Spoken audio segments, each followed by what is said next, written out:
എന്റെ പൊന്നെ പെട്ടെന്ന് കഴുകി തീർക്കണമെന്ന് പറഞ്ഞ് തുണി അലക്കാൻ ഇറങ്ങിയപ്പോ ഞാൻ അലക്കി വെക്കും, അവളെടുത്ത് നിലത്തിടും. ഞാൻ പിന്നെ അലക്കി വെക്കും, അവളെടുത്ത് നിലത്തിടും. എനിക്കിട്ട് പണി തന്നേണ്ട ചിരിയാണ് ദേണ്ട എലി പുന്നല് കണ്ടുപോലെ ചിരിക്കുന്നത്. അങ്ങനെ കിട്ടിയ പണിയെല്ലാം കൂടെ വാരിക്കുട്ടി ചെയ്തിട്ട് അടുക്കളയിൽ വന്നപ്പോ ദേ ഇരിക്കുന്നു മൊട്ടം പണി. ദോശ നല്ല വട്ടത്തിൽ ചുട്ടു വെക്കാൻ അമ്മ. വട്ടത്തിൽ ചുട്ടാലും നീളത്തിൽ ചുട്ടാലും ഫോട്ടോഷൂട്ട് വരത്തെ അലമാരിൽ വെച്ച് പൂട്ടാനൊന്നും അല്ലല്ലേ, ആക്ക് ചവച്ചരച്ച് തിന്നാനല്ലേ ഇതാണ്ട് ഇതുപോലെ.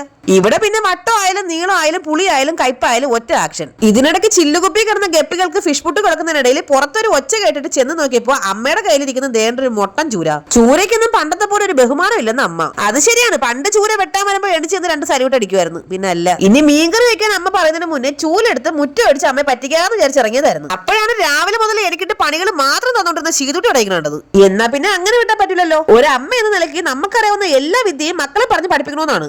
എന്നിട്ട് വേണം എനിക്ക് നാളെ ഒന്ന് കാലും നീട്ടിയിരുന്ന് സുഖിക്കാൻ. ഇതിനിടയ്ക്ക് ചെയ്തോട്ടി എന്റെ കയ്യിൽ നിന്ന് ചൂല് നൈസായിട്ട് അടിച്ചു മാറ്റി. പിന്നെ ആ ചൂലിന്റെ അടിയന്തര നൂലുകെട്ട് എല്ലാം ഒരുമിച്ചായിരുന്നു. ഇപ്പൊ വള്ളിയും കാണാനില്ല, ഈർക്കിലും കാണാനില്ല. സ്ഥിരം പരിപാടിയായ തുണി അലക്കലിന് പോവാണെന്ന് വിചാരിക്കരുത്. ഇത് അതിനേക്കാളും വലിയ പണിയായ തുണി മടക്കലാണ്. സത്യം പറഞ്ഞാൽ ഈ തുണി അലക്കൽ എളുപ്പമാണ്, പക്ഷെ ഈ മടക്കലും തേക്കലും ഉണ്ടല്ലോ എന്റെ പൊന്നോ. ഞാനും ചൂരമീനും കഴിഞ്ഞ ജന്മത്തില് അമ്മായി മരുമോളും ആയിരുന്നു തോന്നുന്നു. കാരണം ചൂരമീൻ എപ്പോ കഴിച്ചാലും എനിക്ക് ദേഹം മൊത്തം ചൊറിയും. അതുകൊണ്ട് ഓംലെറ്റ് അടിച്ച് കഴിക്കാന്ന് വിചാരിച്ചു. അങ്ങനെ സൂര്യനും പാട്ടും പാടി പോയി. അടുത്ത് ചന്ദ്രണ്ണനും വന്നു. എന്നിട്ട് നിനക്ക് കിടന്ന് ഉറങ്ങാറായില്ലേ പെണ്ണേന്നാണെങ്കിൽ അങ്ങനെ പറയരുത്, എനിക്ക് വിശക്കൂലേ.